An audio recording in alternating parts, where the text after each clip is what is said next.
India, मैं हूं शेख जूही। पूर्व डिप्टी सीएम सचिन पायलट के दोस्त और कांग्रेस के बागी नरेश मीणा चुनाव में एक बार फिर पार्टी की टेंशन बढ़ा रहे हैं। उन्होंने ऐलान कर दिया है कि इस लोकसभा चुनाव में वह दौसा से लड़ेंगे। बीजेपी और कांग्रेस के प्रत्याशियों की घोषणा से पहले ही उनके इस ऐलान के चलते यहां का सियासी माहौल गर्मा गया है। हाल ही में दिसंबर में विधानसभा चुनाव में उन्होंने छिपाबड़ोद सचिन पायलट विधानसभा सीट से निर्दलीय के रूप में चुनाव लड़कर 43,921 वोट हासिल किए थे और अब एक बार फिर वो तैयार हैं। अगर तैयारी विधानसभा चुनाव जैसी ही रही तो जाहिर तौर पर यह मुकाबला त्रिकोणीय होगा। आगे बढ़ने से पहले आप सुन लीजिए नरेश मीणा ने क्या कुछ कहा। और ये लोग जो पार्टियों में बैठे, उन पार्टियों में बैठे लोग कैसे हैं? आप देख लो कि एक किसान का बेटा जो सचिन पायलट मुख्यमंत्री बना तो उसको मुख्यमंत्री से रोकने के लिए सब लोग एक हो गए, उसको फिर बिठा, उसको कमजोर कर दिया। फिर आपने देखा होगा एक हनुमान बेनी वाले जाट का बेटा जब आगे बढ़ने लग रहा है तो उसको किस तरह से राजस्थान की राजनीति में रोका जा रहा है। और आपने अभी जीता जागता उदाहरण आपके सामने, जीता जागता उदाहरण आपके सामने, वो भजनलाल शर्मा, वो भजनलाल शर्मा जिसके एमएलए के चुनाव में 300 वोट आए थे। कितने वोट? 300।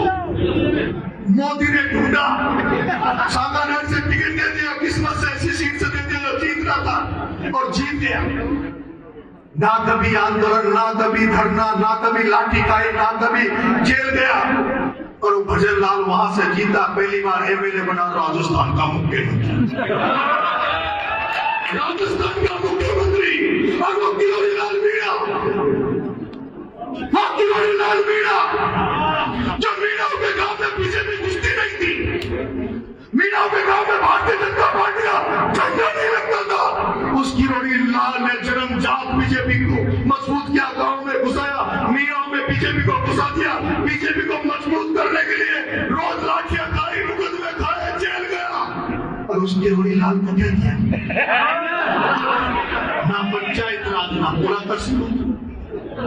मैं आपसे कहना चाहता हूं, ये कांग्रेस पार्टी और भारतीय जनता पार्टी ये कभी नहीं चाहेगी कि कोई किसान के बेटे, कोई गांव से भी आए हुए लड़के कभी ऊंचे पदों पर बैठे, ये कभी नहीं चाहेगी। मैं कहना चाहता हूं, यहाँ नेता बैठे, ऐसी क्या कारण है कि राजस्थान में प्रदेश कांग्रेस कमेटी, इस कांग्रेस को हम अपनी पार्टी मानते हैं, इस कांग्रेस को हम अपनी मां मानते हैं, मीणा कहते हैं हमारी पार्टी हमने आरक्षण दिया। उस कांग्रेस ने आज दिन तक कांग्रेस का प्रदेश अध्यक्ष मीणा को क्यों नहीं बनाया?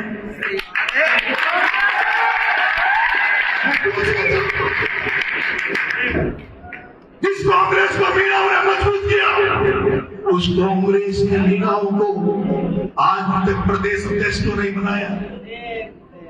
आज तक भारतीय जनता पार्टी ने बीजेपी में मीणा को प्रदेश अध्यक्ष क्यों नहीं बनाया?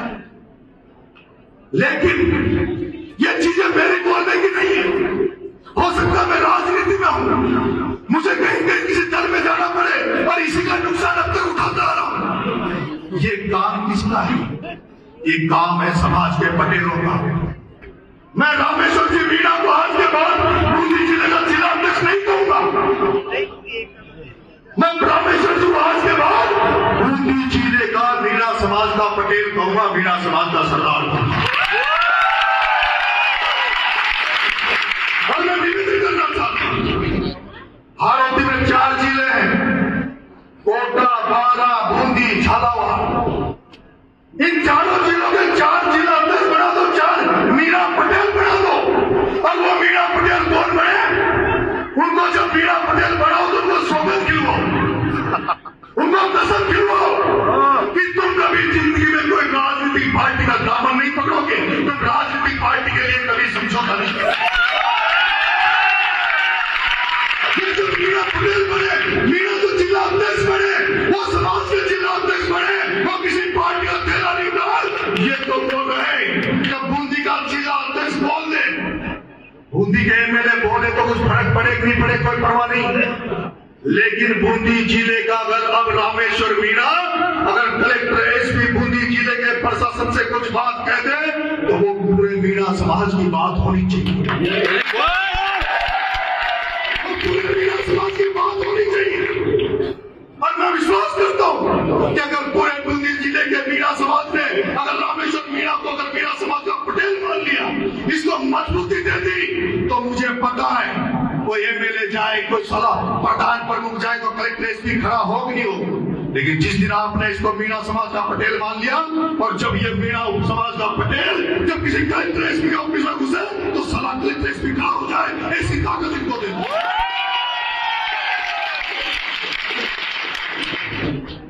आज हम जानते हैं मीणा समाज को राजनीतिक तौर पे, सामाजिक तौर पे, आर्थिक तौर पे हमें मजबूत होना होगा, हमें हमारी संस्कृति को मजबूत करना होगा। और मैं जानता हूँ हमारे कर्मचारी बन जाए, मास्टर बन जाए, पटवारी बन जाए, थानेदार बन जाए, तहसीलदार बन जाए, अरे ये थानेदार तहसीलदार बेचारे जब तक ढंग से नौकरी नहीं कर पाएंगे, जब तक आपके नेता मजबूत नहीं है, जब तक आपके हाथों में सत्ता नहीं, जब तक आपके हाथों में सत्ता नहीं आएगी, जब तक आप राजनीतिक तौर पर मजबूत नहीं होंगे, तब तक कर्मचारियों को कोई प्रोटेक्शन नहीं दे सकता। इसलिए मैं आपसे कहना चाहता हूं कि राजनीतिक लोगों को, जो हमारे मजबूत लोग हैं, लेकिन उनको देख लिया करो कि कोई प्रमोद जैन भाई की गुलामी तो नहीं कर रहा, कोई ओम बिरला की गुलामी तो नहीं कर रहा। अगर वो उनकी गुलामी करे और वो समाज से वोट मांगने आए, तब उनसे कह देना कि तुमने तो ओम बिरला की गुलामी करी, तुमने तो भाया की गुलामी करी, तुम्हें भाया वोट दिलाएगा भाया। इसलिए मेरे भाई, मैं आपसे निवेदन करना चाहता हूं और इस बूंदी जिले की इस महापंचायत से एक आह्वान करना चाहता हूं, कांग्रेस पार्टी से निवेदन करना चाहता हूं कि हरीश मीणा को टिकट दिया है और पहले भी कांग्रेस की मीणा को टिकट देती थी। मैं निवेदन करना चाहता हूं कांग्रेस पार्टी झालावाड़ बारह की सीट में मीणा को टिकट दे दे तो जिताने की गारंटी है।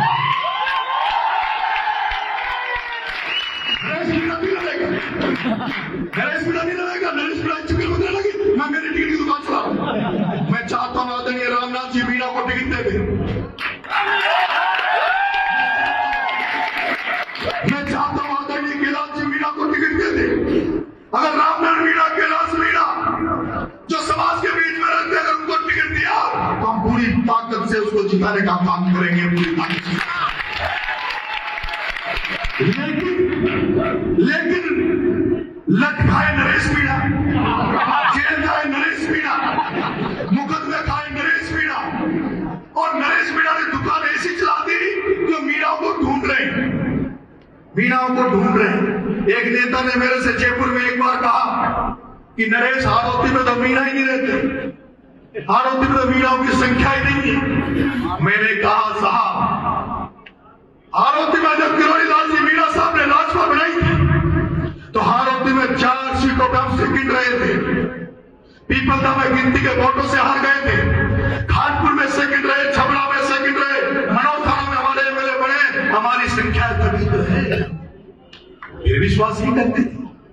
तो इस बार समाज ने विधानसभा चुनाव में एक ऐसी ताकत दिखाई है, ऐसी ताकत हाड़ौती से निकली है जिसकी बीजेपी कांग्रेस वालों को राष्ट्रीय लेवल तक को पता है कि हाड़ौती का मीणा ताकतवर तो नहीं है, लेकिन राजनीतिक तौर पर जागरूक हो चुका है। पहली बार हुआ है। दरअसल सचिन पायलट के खास कहे जाने वाले इस युवा नेता ने 27 मार्च को नामांकन रैली का ऐलान कर दिया है। साथ ही कांग्रेस नेता पर भी जमकर भड़ास निकाली। उन्होंने कहा कि मैं लगातार कह रहा हूं कि मुझे कांग्रेस में ले लो, लेकिन राजस्थान के नेता सिर्फ टालमटोल कर रहे हैं। मीणा ने यहां तक कह दिया कि दौसा से कांग्रेस का टिकट सचिन पायलट के हाथों में है, पायलट जिसे कहेंगे उसे ही टिकट मिलेगा, लेकिन उसके बावजूद भी मुझ पर ध्यान नहीं दिया जा रहा है। हमारे आगे पीछे कोई आका नहीं है, इसलिए हमारी कोई तरफदारी नहीं कर रहा है। नरेश मीणा ने आगे कहा कि नेताओं के पास ही ठेका है कि उनके परिवार और उनके बच्चे ही चुनाव लड़े और मंत्री बने। दौसा को राजेश पायलट, किरोड़ी लाल मीणा और नवल किशोर जैसे नेताओं की जरूरत है।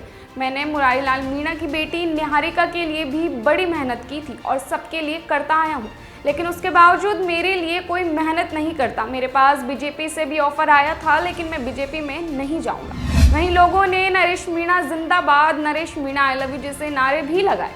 ऐसी और खबरों के लिए जुड़े रहिए द फैक्ट इंडिया के साथ। आपकी इस खबर पे क्या राय है, मैं कमेंट करके जरूर बताएं।